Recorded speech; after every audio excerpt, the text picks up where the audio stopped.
ओम शांति। 13/1/26। बाबा जी कह रहे हैं, मीठे बच्चे, बाप की श्रीमत का रिगार्ड रखना माना, मुरली कभी भी मिस नहीं करना, हर आज्ञा का पालन करना। प्रश्न: अगर तुम बच्चों से कोई पूछे राजी खुशी हो तो तुम्हें कौन सा जवाब फलक से देना चाहिए? उत्तर: बोलो, परवाह थी पार ब्रह्म में रहने वाले की, वह मिल गया, बाकी क्या चाहिए? पाना था सो पा लिया। तुम ईश्वरीय बच्चों को किसी बात की परवाह नहीं। तुम्हें बाप ने अपना बनाया, तुम्हारे पर ताज रखा, फिर परवाह किस बात की? ओम शांति। बाप समझाते हैं, बच्चों की बुद्धि में जरूर होगा कि बाबा बाप भी है, टीचर भी है, सुप्रीम गुरु भी है। इसी याद में जरूर होंगे। यह याद कभी कोई सिखला भी नहीं सकते। बाप ही कलप कलप आकर सिखलाते हैं। वही ज्ञान सागर पतित पावन भी है। वह बाप भी है, टीचर भी है, गुरु भी है। यह अब समझा जाता है, जबकि ज्ञान का तीसरा नेत्र मिला है। बच्चे भले समझते तो होंगे, परंतु बाप को ही भूल जाते हैं, तो टीचर गुरु फिर कैसे याद आएगा? माया बहुत ही प्रबल है, जो 3 रूप में महिमा होते हुए भी तीनों को भुला देती है। इतनी सर्वशक्तिमान है। बच्चे भी लिखते हैं, बाबा हम भूल जाते हैं। माया ऐसे प्रबल है, ड्रामा अनुसार है बहुत सहज। बच्चे समझते हैं, ऐसा कभी कोई हो नहीं सकता। वही बाप टीचर सतगुरु है। सच सच इसमें गपोड़े आदि की कोई बात नहीं। अंदर में समझना चाहिए ना, परंतु माया भुला देती है।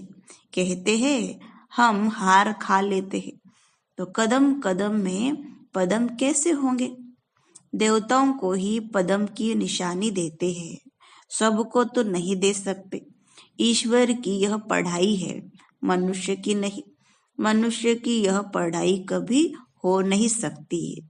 भले देवताओं की महिमा की जाती है, परंतु फिर भी ऊंचते ऊंच एक बाप है। बाकी उनकी बड़ाई क्या है? आज गदाई, कल राजाई। अभी तुम पुरुषार्थ कर रहे हो ऐसा लक्ष्मी नारायण बनने का। जानते हो, इस पुरुषार्थ में बहुत फेल होते हैं। पढ़ते फिर भी इतने हैं जितने कल्प पहले पास हुए थे। वास्तव में ज्ञान है भी बहुत सहज, परंतु माया भुला देती है। बाप कहते हैं अपना चार्ट लिखो, परंतु लिख नहीं पाते हैं। कहाँ तक बैठ लिखे? अगर लिखते भी है तो जांच करते हैं, 2 घंटा याद में रहे, फिर वह भी उन्हों को मालूम पड़ता है जो बाप की श्रीमत को अमल में लाते हैं। बाप तो समझेंगे, इन विचारों को लज्जा आती होगी, नहीं तो श्रीमत अमल में लानी चाहिए, परंतु 2% मुश्किल चार्ट लिखते हैं। बच्चों को श्रीमत का इतना रिगार्ड नहीं है। मुरली मिलते हुए भी पढ़ते नहीं है। दिल में लगता जरूर होगा, बाबा कहते तो सच है, हम मुरली ही नहीं पढ़ते तो बाकी औरों को समझाएंगे क्या? याद की यात्रा। ओम शांति। रूहानी बाप रूहानी बच्चों को समझाते हैं। यह तो बच्चे समझते हैं, बरोबर हम आत्मा है, हमको परमपिता परमात्मा पढ़ा रहे हैं। और क्या कहते हैं? मुझे याद करो तो तुम स्वर्ग के मालिक बनो। इसमें बाप भी आ गया, पढ़ाई और पढ़ाने वाला भी आ गया, सदगति दाता भी आ गया। थोड़े अक्षर में सारा ज्ञान आ जाता है। यहाँ तुम आते ही हो इसको रिवाइज करने लिए। बाप भी यही समझाते हैं, क्योंकि तुम खुद कहते हो हम भूल जाते हैं, इसलिए यहाँ आते हैं रिवाइज करने। भले कोई यहाँ रहते हैं तो भी रिवाइज नहीं होता है, तकदीर में नहीं है। तदबीर तो बाप कराते ही है, तदबीर कराने वाला एक बाप ही है। इसमें कोई की पास खातिरी भी नहीं हो सकती है, न स्पेशल पढ़ाई है। उस पढ़ाई में स्पेशल पढ़ने के लिए टीचर को बुलाते हैं। यह तो तकदीर बनाने लिए सबको पढ़ाते हैं। एक एक को अलग कहाँ तक पढ़ाएंगे, कितने ढेर बच्चे हैं। उस पढ़ाई में कोई बड़े आदमी के बच्चे होते हैं तो उनको स्पेशल पढ़ाते हैं। टीचर जानते हैं कि यह डल है, इसलिए उनको स्कॉलरशिप लायक बनाते हैं। यह बाप ऐसे नहीं करते हैं, यह तो एक रस सबको पढ़ाते हैं। वह हुआ टीचर का एक्स्ट्रा पुरुषार्थ कराना। यह तो एक्स्ट्रा पुरुषार्थ किसको अलग से कराते नहीं। एक्स्ट्रा पुरुषार्थ माना ही मास्टर कुछ कृपा करते हैं। ऐसे तो भले पैसे लेते हैं, खास टाइम दे पढ़ाते हैं, जिससे वह जास्ती पढ़कर होशियार होते हैं। यहाँ तो जास्ती कुछ पढ़ने की बात ही नहीं है। इनको तो बात ही नहीं है, इनकी तो बात ही नहीं है। एक ही महामंत्र देते हैं, मन मना भव। याद से क्या होता है यह तो समझते हो। बाप ही पतित पावन है, जानते हो। उनको याद करने से ही पावन बनेंगे।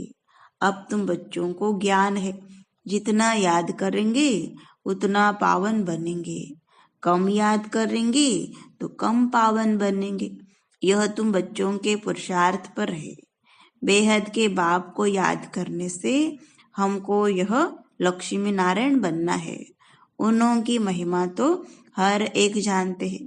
कहते भी है आप पुण्य आत्मा हो, हम पाप आत्मा है। ढेर मंदिर बने हुए हैं, वहां सब क्या करने जाते हैं। दर्शन से फायदा तो कुछ भी नहीं।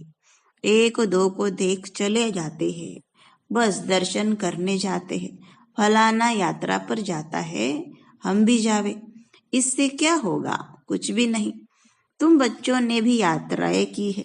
जैसे और त्योहार मनाते हैं वैसे यात्रा भी एक त्योहार समझते हैं। अभी तुम याद की यात्रा भी एक त्योहार समझते हो। तुम याद की यात्रा में रहते हो। अक्षर ही एक है, मन मना भव।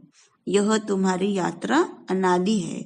वह भी कहते हैं वह यात्रा हम अनादि करते आए हैं, परंतु तुम अभी ज्ञान सहित कहते हो हम कल्प कल्प यह यात्रा करते हैं। बाप ही आकर यह यात्रा सिखलाते हैं। वह चारों धाम जन्म बाय जन्म यात्रा करते हैं। यह तो बेहद का बाप कहते हैं मुझे याद करो तो तुम पावन बन जाएंगे। ऐसे तो और कोई कभी नहीं कहते कि यात्रा से तुम पावन बनेंगे। मनुष्य यात्रा पर जाते हैं तो वह उस समय पावन रहते हैं।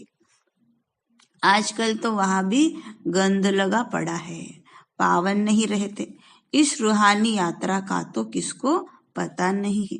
तुमको अभी बाप ने बताया है यह याद की यात्रा है सच्ची। वह यात्रा का चक्र लगाने जाते हैं, फिर भी वैसे का वैसा बन जाते हैं। चक्र लगाते रहते हैं, जैसे वास्कोडी गामा ने सृष्टि का चक्र लगाया, यह भी चक्र लगाते हैं ना। गीत भी है ना, चारों तरफ लगाए फेरे, फिर भी हर दम दूर रहे। भक्ति मार्ग में तो कोई मिला नहीं है, भगवान कोई को मिला नहीं, भगवान से दूर ही रहे। फेरे लगाकर फिर भी घर में आकर 5 विकारों में फंसते हैं। वह सब यात्राएं है झूठी। अभी तुम बच्चे जानते हो यह है पुरुषोत्तम संगम युग, जबकि बाप आए हैं। एक दिन सब जान जाएंगे बाप आया हुआ है। आखिर इन भगवान मिलेगा, लेकिन कैसे यह तो कोई भी जानते नहीं। यह तो मीठे मीठे बच्चे जानते हैं कि हम श्रीमत पर इस भारत को फिर से स्वर्ग बना रहे हैं। भारत का ही तुम नाम लेंगे, उस समय और कोई धर्म होता नहीं, सारी विश्व पवित्र बन जाती है। अभी तो ढेर धर्म है, बाप आकर तुमको सारे झाड़ का नॉलेज सुनाते हैं, तुमको स्मृति दिलाते हैं। तुम सो देवता थे, फिर सो क्षत्रिय, सो वैश्य, सो शूद्र बने, अभी तुम सो ब्राह्मण बने हो। यह हम सो का अर्थ बाप कितना सहज समझाते हैं। ओम अर्थात मैं आत्मा, फिर हम आत्मा, ऐसे चक्र लगाती है। वह तो कह देते हम सो आत्मा सो परमात्मा, परमात्मा सो हम आत्मा। एक भी नहीं जिसको हम सो का अर्थ यथार्थ मालूम हो। तो बाप कहते हैं यह जो मंत्र है यह हरदम याद रखना चाहिए। चक्र बुद्धि में नहीं होगा तो चक्रवर्ती राजा कैसे बनेंगे। अभी हम आत्मा ब्राह्मण है, फिर हम सो देवता बनेंगे। यह तुम कोई से भी जाकर पूछो, कोई नहीं बताएंगे। वह तो 84 का अर्थ नहीं समझते। भारत का उत्थान और पतन गाया हुआ है, यह ठीक है। सतो प्रधान, सतो रजो तमो, सूर्यवंशी, चंद्रवंशी, वैश्यवंशी। अभी तुम बच्चों को सब मालूम पड़ गया है। बीज रूप बाप को ही ज्ञान का सागर कहा जाता है। वह इस चक्र में नहीं आते हैं। ऐसे नहीं हम जीव आत्मा सो परमात्मा बन जाते हैं। नहीं, बाप आप समान नॉलेजफुल बनाते हैं, आप समान गॉड नहीं बनाते हैं। इन बातों को बहुत अच्छी रीति समझना है, तब बुद्धि में चक्र चल सकता है, जिसका नाम स्वदर्शन चक्र रखा है। तुम बुद्धि से समझ सकते हो हम कैसे इस 84 के चक्र में आते हैं। इसमें सब आ जाता है, समय भी आता है, वर्ण भी आ जाते हैं, वंशावली भी आ जाती है। अब तुम बच्चों की बुद्धि में यह सारा ज्ञान होना चाहिए। नॉलेज से ही ऊंच पद मिलता है। नॉलेज होगी तो औरों को भी देंगे। यहाँ तुमसे कोई पेपर आदि नहीं भराए जाते हैं। उन स्कूलों में जब इम्तिहान होते हैं तो पेपर्स विलायत से आते हैं। जो विलायत में पढ़ते होंगे उन्हों की तो वहां ही रिजल्ट निकालते होंगे।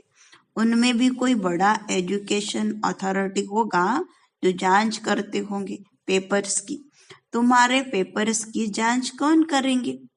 तुम खुद ही करेंगे। खुद को जो चाहो सो बनाओ। पुरुषार्थ से जो चाहे सो पद बाप से ले लो। प्रदर्शनी आदि में बच्चे पूछते हैं ना, क्या बनेंगे? देवता बनेंगे, बैरिस्टर बनेंगे, क्या बनेंगे? जितना बाप को याद करेंगे, सर्विस करेंगे, उतना फल मिलेगा। जो अच्छी रीति बाप को याद करते हैं वह समझते हैं हमको सर्विस भी करनी है, प्रजा बनानी है ना। यह राजधानी स्थापन हो रही है तो उसमें सब चाहिए। वहां वजीर होते नहीं। वजीर की दरकार उनको रहती जिसको अकल कम होता है। तुमको वहां राय की दरकार नहीं रहती है। बाबा के पास राय लेने आते हैं, स्थूल बातों की राय लेते हैं। पैसे का क्या करे, धंधा कैसे करे? बाबा कहते हैं यह दुनियावी बातें बाप के पास नहीं ले आओ। हाँ, कहाँ दिल शिकस्त बन न जाए तो कुछ न कुछ आथत देकर बता देते हैं। यह कोई मेरा धंधा नहीं है, मेरा तो ईश्वरीय धंधा है तुमको रास्ता बताने का। तुम विश्व का मालिक कैसे बनो? तुमको मिली है श्रीमत, बाकी सब है आसुरी मत। सतयुग में कहेंगे श्रीमत, कलयुग में आसुरी मत। वह है ही सुखधाम। वहां ऐसे भी नहीं कहेंगे कि राजी खुशी हो, तबीयत ठीक है। यह अक्षर वहां होते नहीं। यह यहाँ पूछा जाता है, कोई तकलीफ तो नहीं है? राजी खुशी हो, इसमें भी बहुत बातें आ जाती है। वहां दुख है ही नहीं जो पूछा जाए। यह है ही दुख की दुनिया। वास्तव में तुमसे कोई पूछ नहीं सकता। भल माया गिराने वाली है तो भी बाप मिला है ना। तुम कहेंगे क्या तुम खुश कहरा पद पूछते हो? हम ईश्वर के बच्चे हैं, हमसे क्या खुश खैरा पद पूछते हो? परवाह थी पार ब्रह्म में रहने वाले बाप की, वह मिल गया। फिर किसकी परवाह, यह हमेशा याद करना चाहिए। हम किसके बच्चे हैं, यह भी बुद्धि में ज्ञान है कि जब हम पावन बन जाएंगे तो फिर लड़ाई शुरू हो जाएगी। तो जब भी तुमसे कोई पूछे कि तुम राजी हो तो बोलो, हम तो सदैव खुश राजी है। बीमार भी हो तो भी बाप की याद में हो। तुम स्वर्ग से भी जास्ती यहाँ खुश राजी हो, जबकि स्वर्ग की बादशाही देने वाला बाप मिला है, जो हमको इतना लायक बनाते हैं। तो हमको क्या परवाह रखी है, ईश्वर के बच्चों को क्या परवाह। वहां देवताओं को भी परवाह नहीं, देवताओं के ऊपर तो है ईश्वर, तो ईश्वर के बच्चों को क्या परवाह हो सकती है।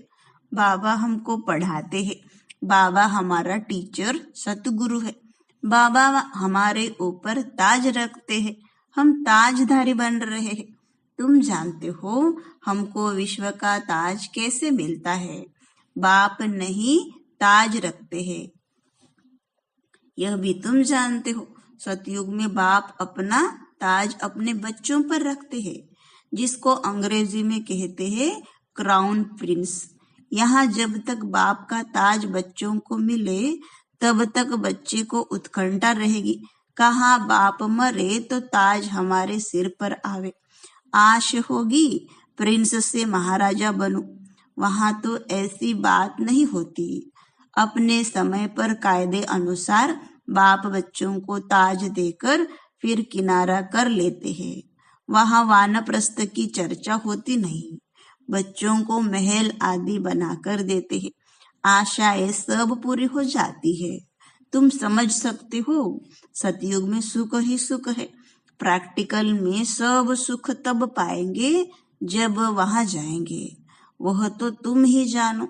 स्वर्ग में क्या होगा, एक शरीर छोड़ फिर कहाँ जाएंगे। अभी तुम्हें प्रैक्टिकल में बाप पढ़ा रहे हैं, तुम जानते हो हम सच सच स्वर्ग में जाएंगे। वह तो कह देते हम स्वर्ग में जाते हैं, पता भी नहीं है स्वर्ग किसको कहा जाता है।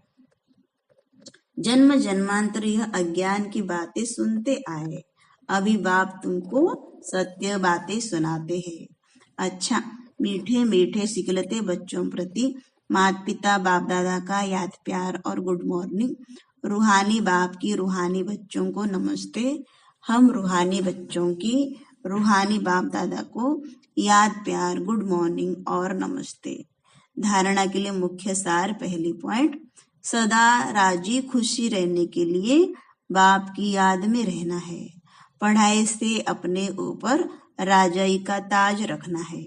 दूसरी पॉइंट, श्रीमत पर भारत को स्वर्ग बनाने की सेवा करनी है, सदा श्रीमत का रिगार्ड रखना है।